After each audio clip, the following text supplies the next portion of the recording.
it is better to have your mouth shut and appear stupid than to open it and remove all doubt, says an old Bible-based adage. The New Testament-based biographical works on Jesus Christ open their mouth reasonably wide. Based on opening, do they appear to be stupid? Do they prove themselves to be stupid? Or do they actually shine to be excellent historical work?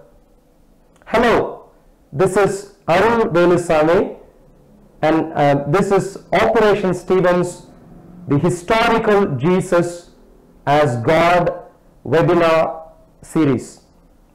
This is a 4-part webinar series, and currently we are doing second session. In the last session we did last Tuesday, we saw that the biographical work on Jesus Christ, namely the 4 Gospels, which are available as part of the Bible, are indeed first century text as we would anticipate them to be. So we found that very clearly by going through manuscripts based evidences and also by looking at scientific ways of saying how do we compile together different manuscripts to get reasonably original text. That was session 1. So we do know the Gospels are first century text. In this session and in the session we're going to have next Tuesday, we're going to look at whether the Gospels, i.e. the books of Matthew, Mark, Luke and John, which are the biographical works on the life of Jesus available in the Bible, we're going to see if these in fact carry history or not. Of course, when you get books like these, you could either have fictional work which is based in historical context, or you could have historical work based in historical context, or you could actually have fictional work based in fictional context. The question that we're going to deal with today is, to what category do the Gospels fall into? This is a live webinar series, as you may know, and therefore we're going to open up the floor for Q&A also, especially towards the end of our 1 hour today. On the screen you should right now find details of how you could ask your questions.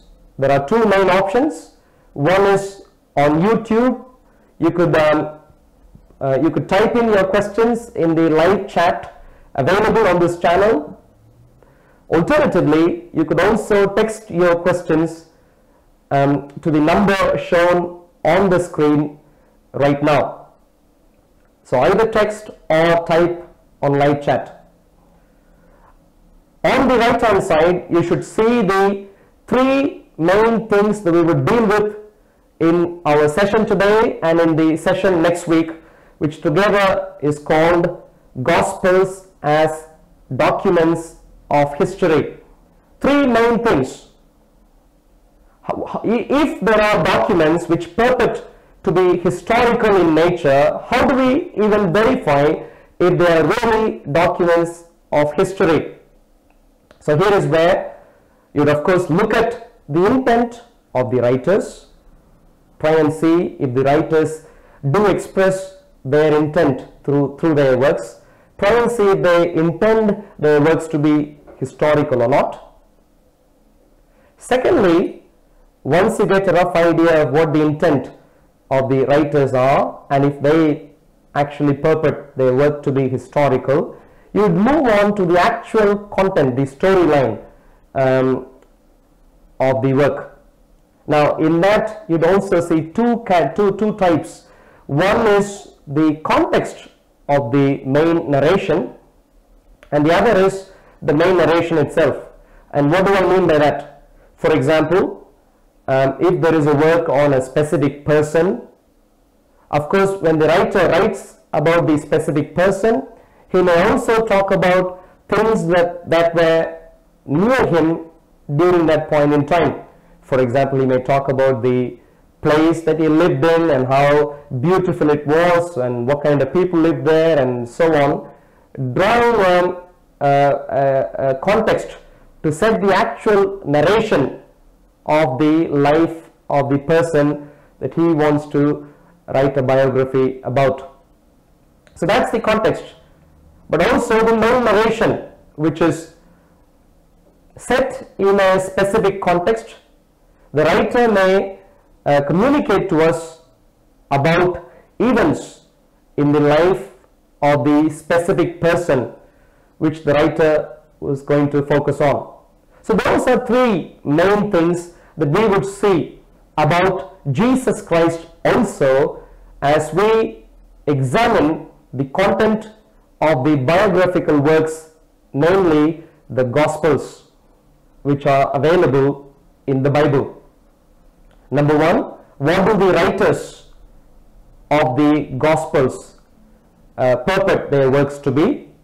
Number two, how do the details they provide about the historical context of their writing measure up against our evaluation of history even available outside of the Gospels?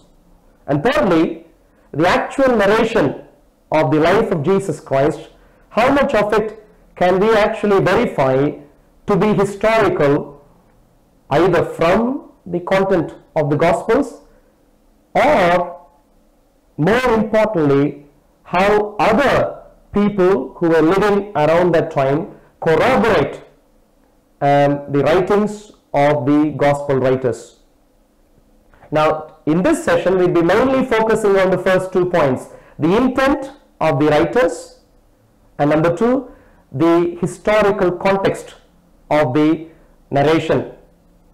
The third thing, the main narration, we briefly look at towards the end of our today's session, maybe for a few minutes, and then we'd expand on that in the entirety in our next session. So that's roughly what we're going to deal with. Now, looking at the intent of the Gospels.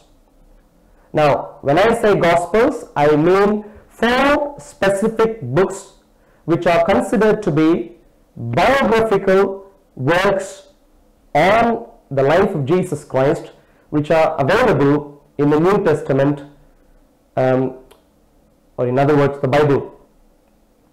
4 specific books. Book number 1 is understood to be written by Matthew as per tradition.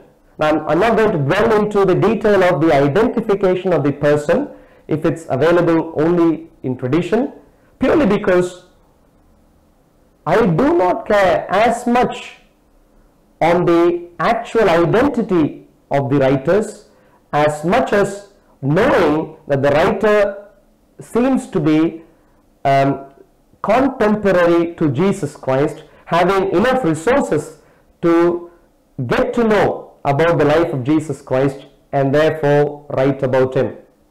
So in that regard, Matthew as per tradition is enough for me, because Matthew is understood to be an apostle in the narration, one of the 12 apostles, 12 original apostles in the life of Jesus Christ.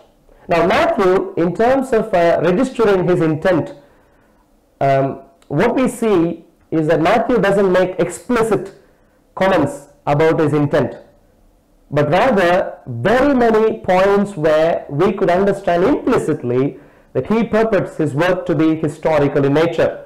For example, Matthew begins his work by stating that his work is the beginning of his work is the book of the genealogy of Jesus Christ, the son of David, the son of Abraham.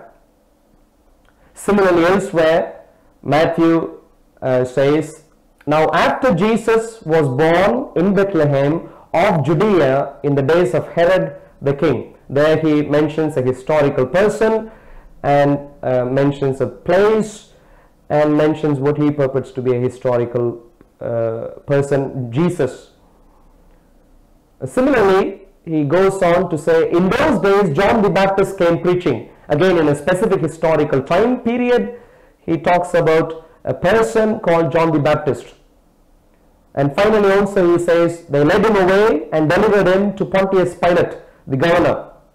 Again, if you go through each of these statements, what you would find is that nowhere would you find anything giving an impression that Matthew was writing a fictional narrative, but rather what you would find is his work seems to be intended to be historical in nature. The second gospel, which is identified to be from Mark as per tradition, who is a close associate of close companions of Jesus Christ. Now in his gospel, again similar to Matthew, Mark makes a few statements which implicitly convey to us the intent that Mark had. For instance, he says, now after John was put in prison, Jesus came to Galilee. There he talks about John, talks about Jesus, talks about Galilee, and talks about a specific point in time where this incident happens. And in another example, he goes on to say, now King Herod heard of him, for his name had become well known. Now this is another example of how Mark seems to convey an impression that he is talking about historical events, historical people, and therefore intends his work to be historical overall. Another example, immediately in the morning the chief priests delivered him to Pilate. Gospel number 3, the book of Luke. Now Luke, unlike the other two writers that we have seen so far, actually explicitly communicates the intent that he had in writing his own book. He says, inasmuch as many have taken in hand to set in order a narrative of those things which have been fulfilled among us, just as those who from the beginning were eyewitnesses and ministers of the word delivered them to us, it seemed good to me also, having had perfect understanding of all things from the beginning, to write to you an orderly account, most excellent Theophilus. So Luke mentions to us mentions to the actual reader that he is intending, or he is writing this work for him in specific, and who was Theophilus. And he also essentially communicates that he knows reasonably well the events that happened in his kind of time, which he could actually verify based on information that was communicated by eyewitnesses and ministers and so on. So these are kinds of words that he uses, and these words together communicate to us that Luke intends this clearly to be a historical work. Now gospel number 4. Now this gospel is explicitly identified to have been written by someone who was specially called a disciple whom the Lord loved. Towards the end of his book, he mentions that it is him who actually wrote this book. In John chapter 21 verses 20 and 24, you'd see that he says that it is this disciple whom the Lord loved who actually wrote this account. But what also seems to be the case is that this book, unlike the other books, seem to have been testified by many people. In other words, written by one specific person, but testified by a few people together. And that you would see in chapter 21 verse 24, where the expression, we know that his testimony is true, is used. So it's as if one person wrote and a few people gathered together to essentially vouch for the entire content of what was written.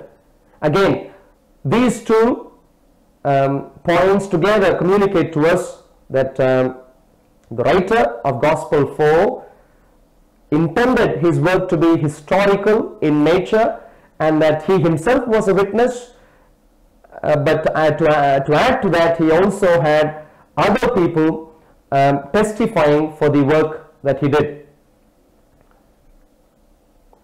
In other words, so far what we have found is that looking at the intent of the writers at their face value, it seems like they were all intending to write a historical work about Jesus Christ. Nowhere do we see any indication that the work is fictional in any portion of it.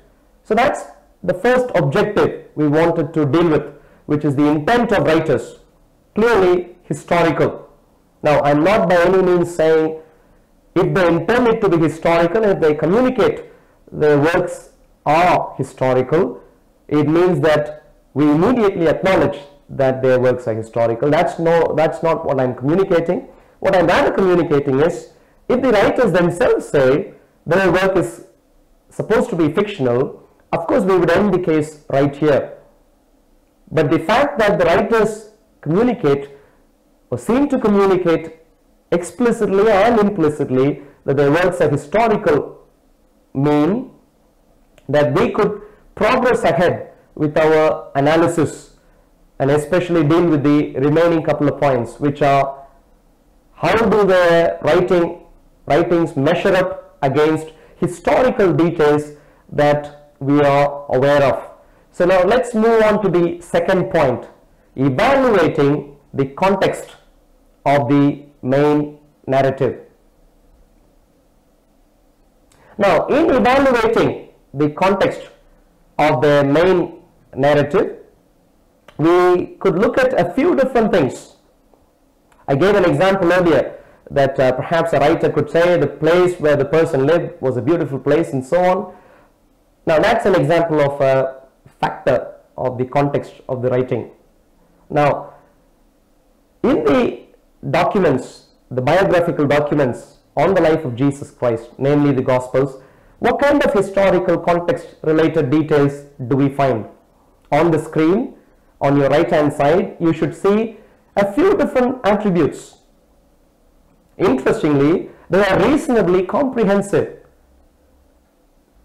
If you consider any historical work, you're bound to find at most all of it, or in some cases some of it, a portion of it.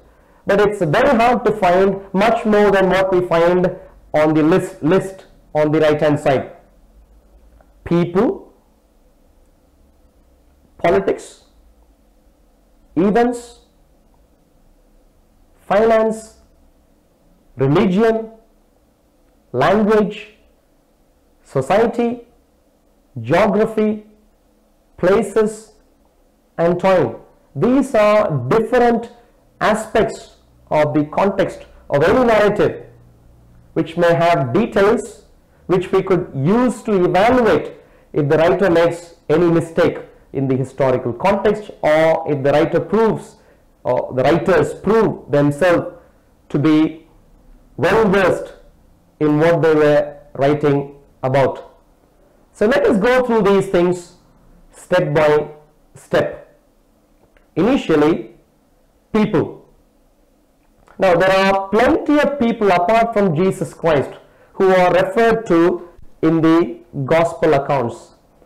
Now, thankfully for us, looking at some of the details of the people who show up, what we find is that some of these people certainly could be verified through extra biblical artifacts. Let me begin by talking about people from Herod's family.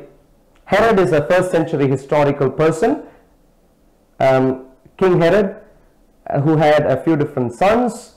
Now, his entire family, King Herod first, and then some of his sons, actually ruled over the land in which Jesus Christ walked around.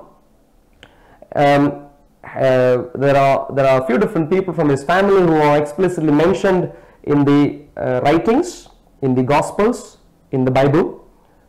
King Herod, his sons Herod Archelaus, Herod Antipas, Herod Philip, and then also some other person who ruled along with him also. Now on the screen you would find first century coins, which are actually called Herod coinage, i.e. Coins which reveal details or which attest to the existence of Herod and his family.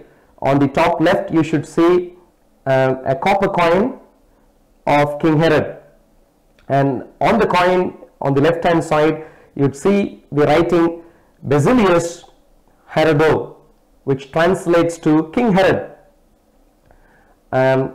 Top right you see a coin which belongs to the period of Herod Archelaus, with a text which says Herod Etne, which corresponds to Herod Ethnarch, which is a reference to Herod Archelaus.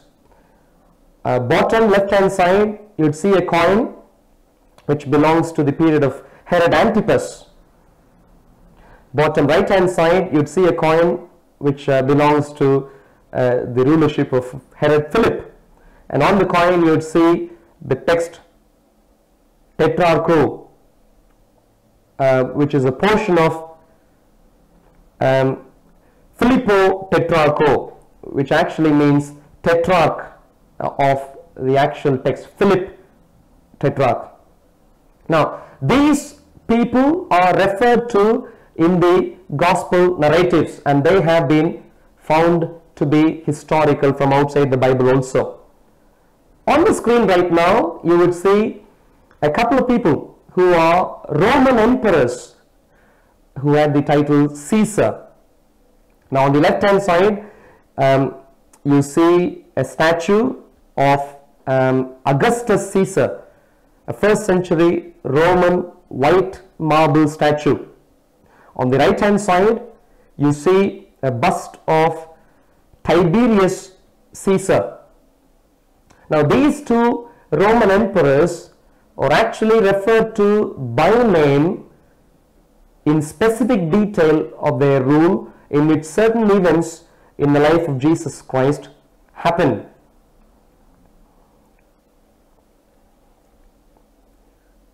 On the screen right now you would see what is called a Pilate stone. This is an archaeological artifact found in Caesarea Maritima in Israel, which has a first century Roman inscription, and the inscription says, the inscription talks about Pontius Pilate, who had an official title called Prefect of Judea. On the screen on your right hand side you would actually find the Latin text with text in the bracket which are missing in the stone, but which are let's say based on informed guess. Now a few other people also. John the Baptist is another person referred to in the biographical works on Jesus Christ.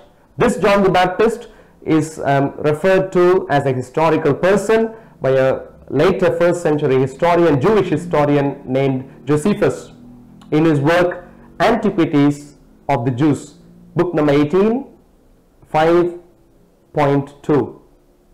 There are a few other characters also. Lysanias, who was a tetrarch of Abilene, is also most likely the person referred to in a temple inscription found in a place called Abila. There is a person called Quirinius who is referred to as governor of Syria. This person is testified to be historical by Josephus, and you should see the reference of where he is found in the work of Josephus.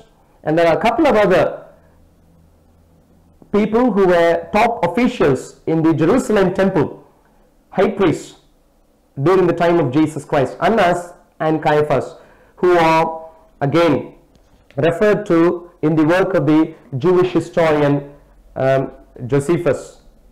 So what we found so far is when we look at people, there are few different people who are explicitly referred to in the biographical works of Jesus Christ in Gospels, and we could actually find from outside of Gospels that these people in fact existed, and they fit reasonably well in the context of the writing of the Gospels. So we find along the dimension of people that the context of the Gospels are quite historically valid. Now moving on, politics. Now in terms of politics, of course I spoke about Herod the king and so on. What we would find is in the New Testament, in the Gospels, we find specific details about these people. For example, Herod the king Herod the Great is referred to as a king, or in other words King Herod, and he is indicated to have ruled over the kingdom of Judea, whereas his sons Herod Archelaus, Herod Antipas, Philip are referred to as tetrarchs, and in the case of Herod Archelaus he is referred to as an ethnarch.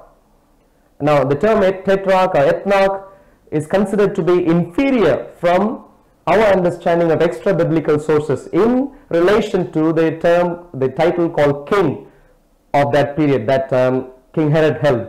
King Herod ruled over the entire land area, whereas the entire land area was divided into 4 regions, and that's where you get the idea of tetrarch, 4. So tetrarch is essentially indicative of the fact that they ruled over 1/4 of the land that their father ruled over. You find those details there. There's only one anomaly, which is Mark, the second gospel writer, refers to Herod Antipas as a king instead of tetrarch. But essentially in the context of his writing, he clarifies that he is talking about Herod Antipas, who ruled over Galilee alone and not the entire kingdom of Judea. In other words, in the context he clarifies that he is talking about a smaller realm in which this specific person ruled. And then you'll also find people Pilate and Quirinius are referred to as governors. Now unlike the people from Herod's family, who were either kings or tetrarchs or ethnarchs, governors were even inferior because they were, let's say, administrators under the Roman emperor, whereas Herod's family had some sort of devolved power. Governors had even less of those devolved powers. Now this is verified through the Pilate stone which I showed you a while ago, where Pilate is referred to as prefect, matching with the term governor used in the Gospels. Prefect indicating not a king but just an administrator. On the other hand, you have a person called Lysanias, who is referred to as a tetrarch. Now this person is believed to have been, it's not entirely confirmed, but is believed to have been referred to in a temple inscription found at Abila. Now politics again, you find a few further details available in the New Testament Gospels. For example, Jewish leaders in relation to Jesus Christ, and in the context of not liking what he was doing and seeing him as someone who was mobilizing people to follow him, they essentially said it is expedient that one man should die. And then they went on to say, if we let him alone like this, everyone will believe in him, and the Romans will come and take away both our place and nation.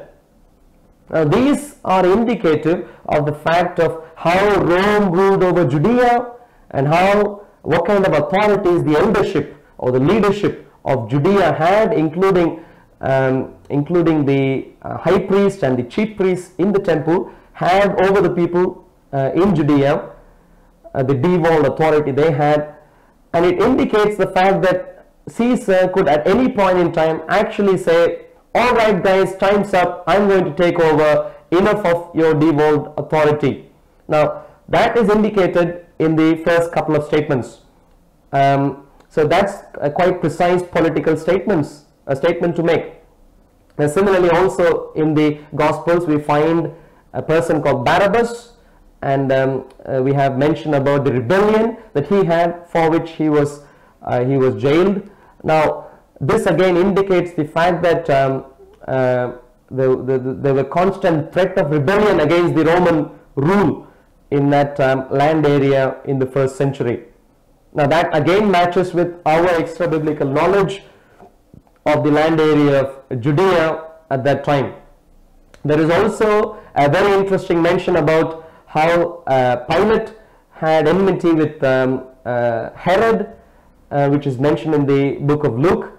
Now, that detail again is very interesting, because that opens up an opportunity as we learn more about Pilate or Herod for us to even verify if that specific detail is valid through extra biblical sources.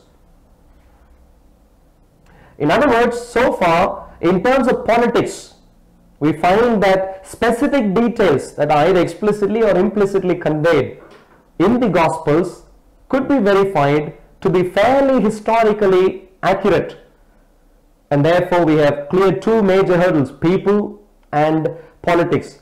Now we move on to events. Now, there are a few different very important historical events mentioned in the Gospel records.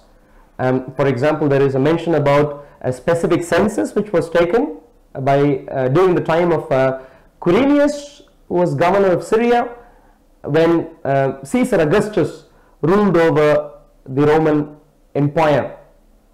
Now, it was during this census the parents of Mary, the mother of Jesus, and Mary's husband Joseph actually went from Galilee, from Nazareth, to go to Bethlehem in order to be registered in their hometown or town of origin, ethnic origin.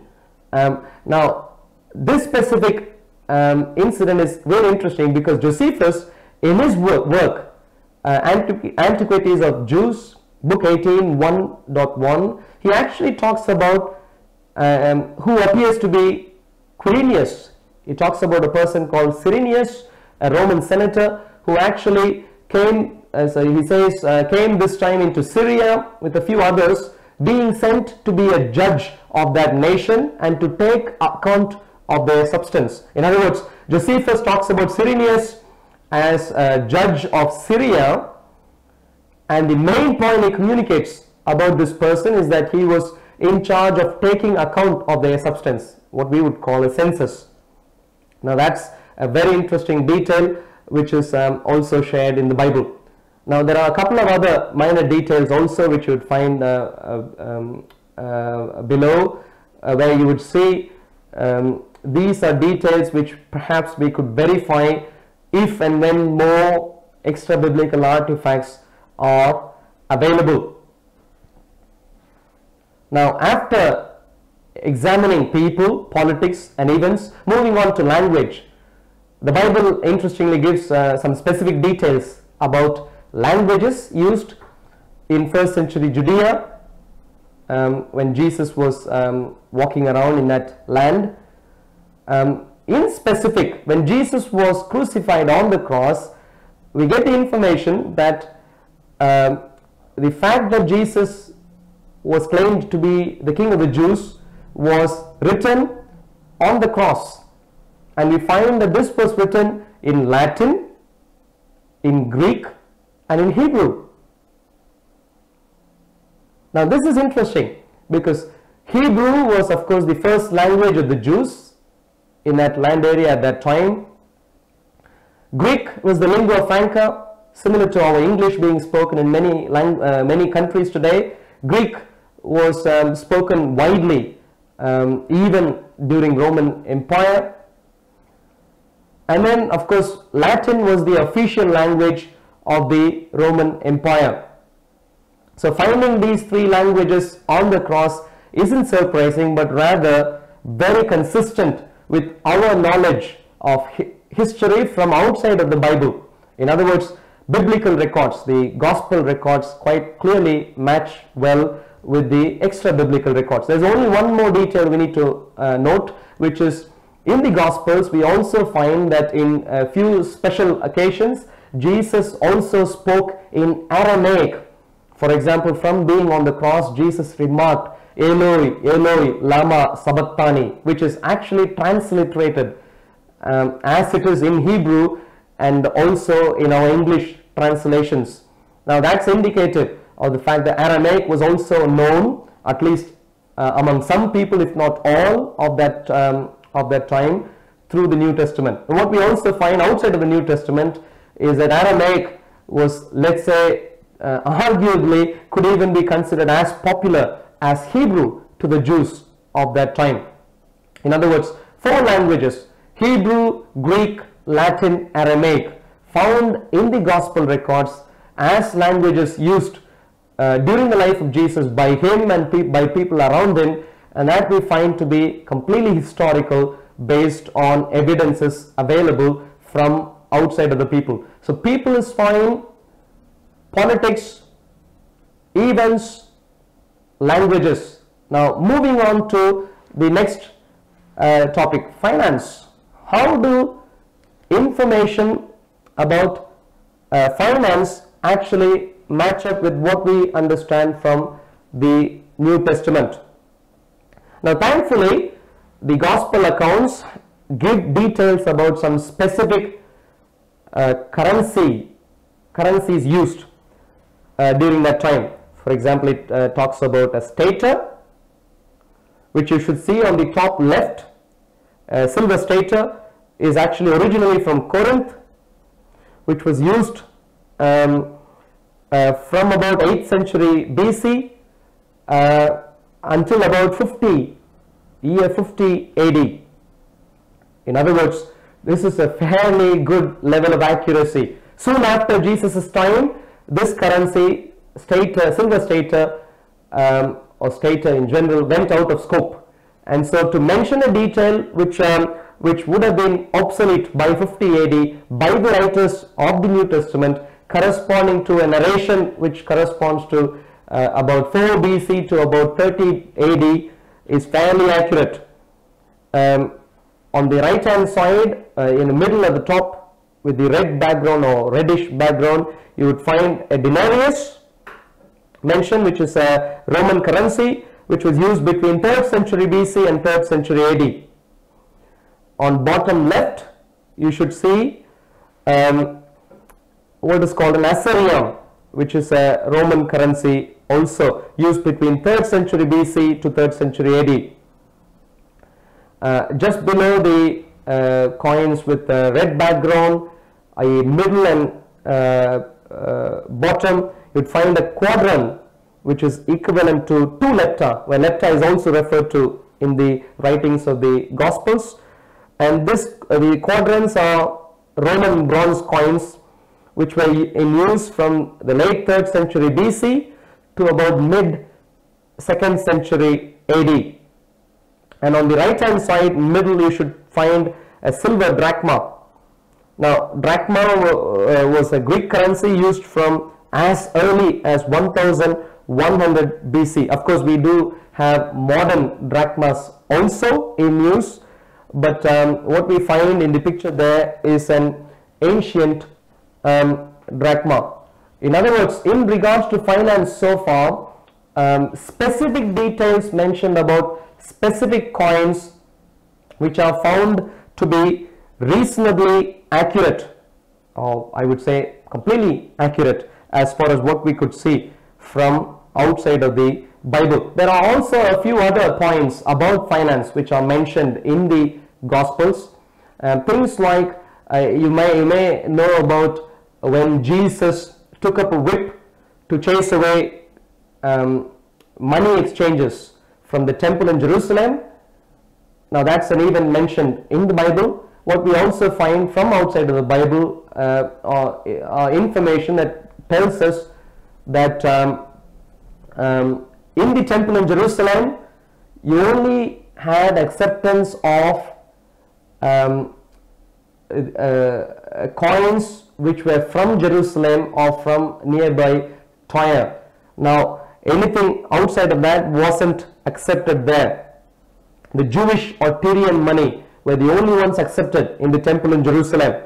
Now, of course, Jewish and Tyrian money wouldn't have been widely in circulation in Roman Empire, and therefore when people came to the Jewish temple to worship, they might have had Greek or Roman currency with them, now which wouldn't be accepted in the temple in Jerusalem, and that's where the need to exchange that to Tyrian money or Jewish money comes in. Now that has been captured in the Gospels, and that has been found to be quite sensible from extra biblical artifacts.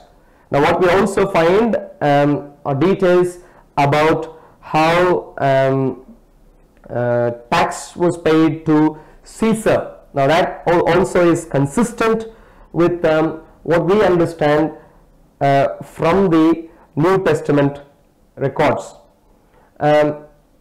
So far what we find is, in terms of people, politics, events, finance, language, we have details, fairly specific details in the New Testament Gospel records which are verifiable from extra biblical artifacts.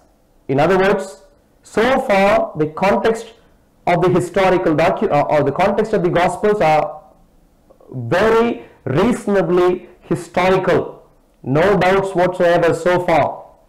Let us move on to tackle the remaining points also. Religion. Now, in the New Testament record, we find specific details about temple worship. You'd find some details there mentioned on the screen right now. I'd skip some of these details in the interest of time, but what you would find, for example, if I may touch upon the first one, Jerusalem temple duties.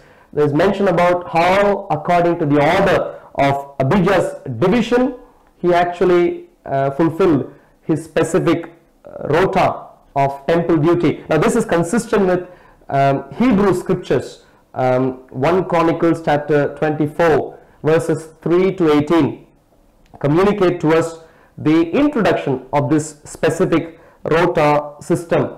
There's also, of course, depiction of synagogues, depiction of Sabbath related issues, depiction of how people did not want to enter into this place called Praetorium during the judicial trial that Jesus went through, because it was close to a religious festival that they were going to have. And this is consistent with details that we get from outside of scriptures, outside of the Gospels, especially from the Hebrew Bible, which is that for the Jews to enter into a place of Roman, let's say, authority was considered to be unclean, and therefore they wouldn't be able to go in there and then come back and celebrate their Jewish festival. You also find details about manners of purification for the Jews. We find specific details about jars and how water was used in the jars placed outside of the house and so on. We find details about how specific feasts were celebrated customarily. We find details about how Jews gathered in Jerusalem for celebrating Passover, even from a few days before the actual celebration, so they could go through some sort of religious cleaning up ceremonies to make themselves available for the Passover celebration. Now, there's also information about specific Jewish principles or practices or legal aspects, namely korban or korban, wearing phylacteries, and there is details about how they had the custom of burying their dead, not cremating but burying their dead, and also the burial taking place not far from let's say their homes, just in if the death happened just before Sabbath, so they didn't want to deal with the burial by walking a long distance, while they had to soon after that observe Sabbath rest. So these are some specific details. There are more specific details, such as how Annas wielded much power during the time of Caiaphas, where even though Caiaphas was the high priest, which we find from extra biblical sources. Also, we have details about Samaritans, how Samaritans were treated. You might have heard about the term Good Samaritan. In other words, what was supposed to be a sort of derogatory term, Samaritan, was elevated in stature by Jesus himself because of the parable in which he spoke about a Samaritan. There is also mention about how a Messiah promised to the Jews, and also Elijah promised to the Jews, and a specific prophet were expected. You'd find a few different verses talking about these details. Now we find in the specific prayers or prayers of blessing that a couple of people prayed about Jesus Christ, or about John the Baptist, who came just before Jesus Christ. What we would find is that the exact anticipation that we know the first century Jews had is actually reflected in the New Testament records.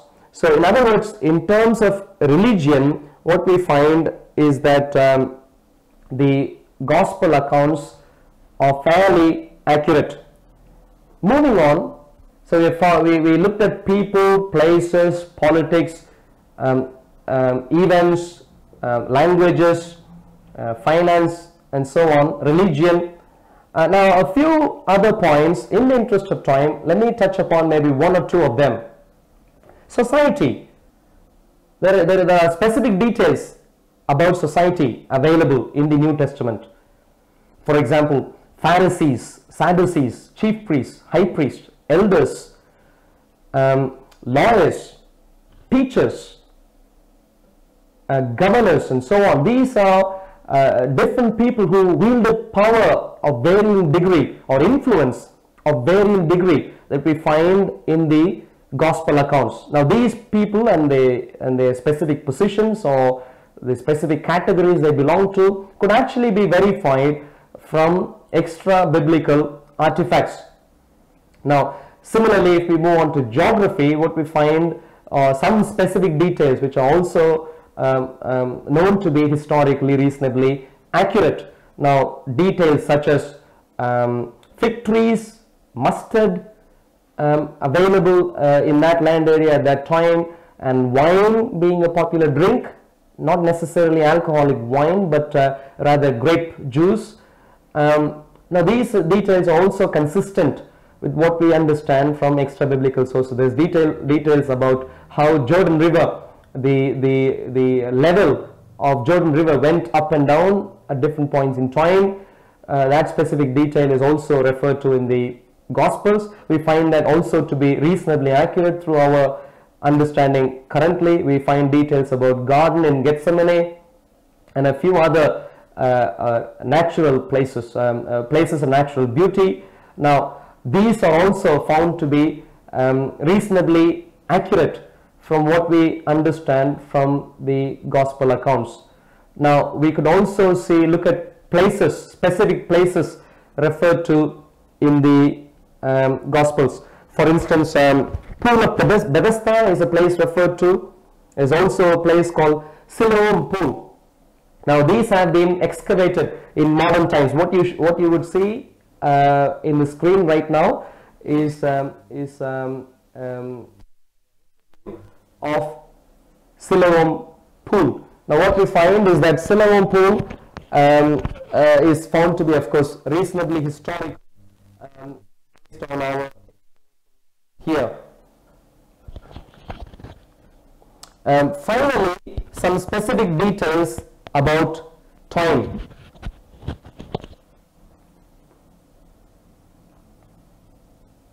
Yeah, in terms of time, what we find is the gospel account gives some specific expressions for time. For example, it talks about first watch, second watch, third watch, which are really 3-hour intervals. Now, of course, knowing very well that people did not have, let's say, fine-tuned ways of measuring time, precise up to a minute or precise up to a second, it is fair for us to understand that what they had was fair, i.e. Talking about periods of time which was about 3 hours. Now, so that's the expression, first watch, second watch, and then in some other expression, some other places you'd also find expressions about hours. In other words, the point is that the precision they were dealing with were in minutes. It was either hours or watches, which are really 3-hour periods. Now that's fairly accurate in relation to what we understand from the gospel accounts. Now, if we were to summarize, what we have found so far is that looking at the specific details available about the context of the New Testament writings, we find these are fairly historically accurate. Now, also to summarize, we find that firstly, we saw the intent of the writers of the Gospels was that they wanted it to be historical. That was their communication. And we also went on to find that at least examining the context of their narration, we found that what they were talking about was fairly accurate in terms of the historical context. Now, I do appreciate that we only have about 9 minutes left, I believe, for questions. I don't know if any of us had any specific questions. If you had questions, of course, you could either type them in the live chat, or you could text them to the number which is currently shown in your screen. Any questions about the intent of the writers, gospel writers, or the historical context?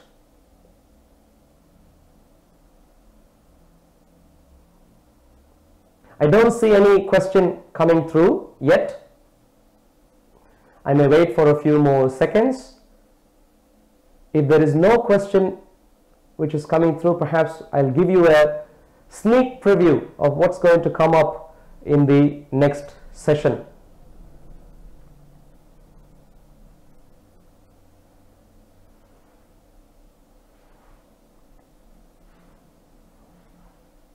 Okay, now in the interest of time, let's actually move on.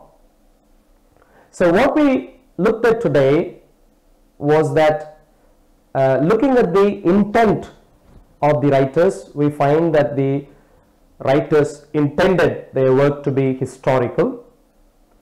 Secondly, what we found was looking at the context of their writings.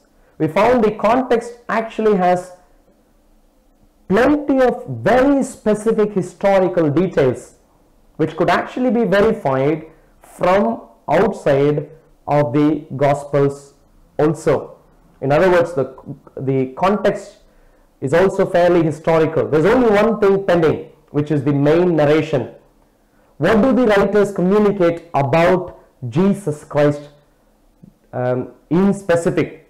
If we can establish that even the specific main narration, the specific details available in the main narration could also be established as historical, then we have a watertight case that the Gospels are in fact documents of history. So in regards to the main narration, we're going to look at some specific details which you would find in the screen right now. Particular Jesus. Jesus was a popular name in the first century in Israel, but we are talking about a very specific Jesus with some special attributes which would help us uniquely identify him. Could that person be, could the existence of that person be attested by extra biblical artifacts also, is something we would see. Disciples, this particular Jesus having disciples, and him making some extravagant claims concerning himself. And in the context of the Jewish culture of that time, him making some special teaching, i.e. him introducing new teaching, and Jesus performing miracles. So these are some specific points about the person of Jesus Christ, at least beginning from early part of his life, going up to somewhere before the end of his life. Particular Jesus, disciples that he had, extravagant claims, new teaching, miracles about Jesus Christ. Now, in regards to the broad idea called the Messiah, what did the Jews of that time consider the Messiah to perform? Now, what we would find is that a Messiah who would die for people was considered to be an alien idea at that time, and that's the point reflected in the New Testament. We find if that is reasonably accurate historically from outside of the New Testament. Now, apart from that, going back to the life of Jesus Christ, Jewish leadership being offended by Jesus, Jewish plan to destroy Jesus, Jewish accusation against Jesus, and finally the Romans condemning Jesus to be crucified. These are specific details which show towards the end of Jesus' life, followed by nature's response to crucifixion and what exactly the disciples believed after the crucifixion. Did they believe in Jesus' resurrection? Did the disciples worship Jesus? Were the disciples, i.e. the early church, persecuted for their beliefs in Jerusalem? And did the church, i.e. the group of early disciples, grow in number right in Jerusalem? These are specific details we will be looking at in our next session. Now, when we go through these specific details, what we would find is that these reasonably accurately capture the crux of the main narration of the life of Jesus Christ. Once we go through that, we'd have a watertight case. The intent of the writers was for their work to be historical, which we have seen today. The context of the writings are indeed historical, which again we have seen today. And in our next session, if we can find that the main narration of events or things in the life of Jesus Christ could be found to be historical, then essentially everything about the Gospels are historical. Now, thank you for watching. Like I said, this is Operation Stephen's live webinar series on the title The Historical Jesus as God. And this is our second session. We have 2 more sessions coming up. Thank you for watching, and may God bless you richly.